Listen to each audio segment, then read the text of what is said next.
We're getting things started with answers after 8 months of wondering what went wrong with a Navy helicopter off the coast of Virginia Beach. Smoke from a fire aboard the MH-53 likely blinded the crew, causing that deadly crash.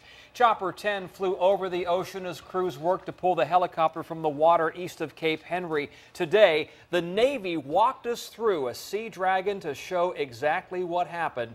Then at your side, Deanna LeBlanc joins us from Naval Station Norfolk with more on this. Deanna?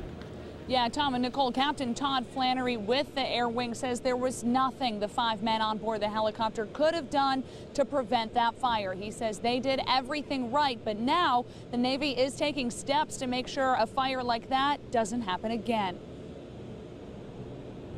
This is an MH-53 Sea Dragon helicopter similar to the one that crashed in January. Captain Todd Flannery used it to show us how the fire started. So the fire took place here.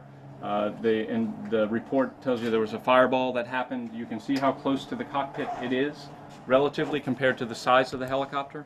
Within seconds, the fire and thick black smoke engulfed the cabin and cockpit.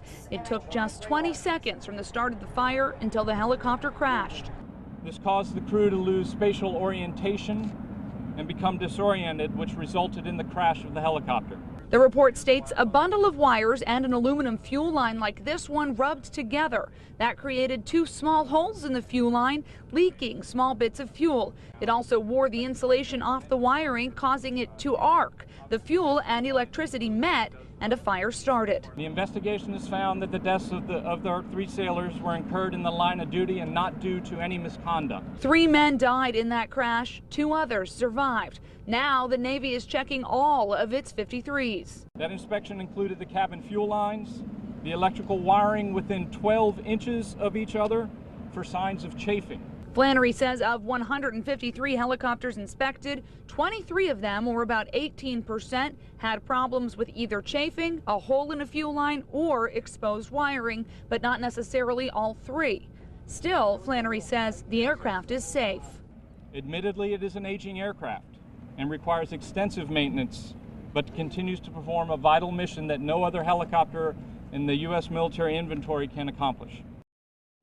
And all 23 of those helicopters with issues are either in the process of being repaired or have been repaired, which includes removing wires away from the fuel lines. But right now, the Navy is working on coming up with a new inspection plan to check regularly for that type of wear and tear. That plan should be out in the next couple of months. Live in Norfolk, I'm Deanna LeBlanc. 10 on your side.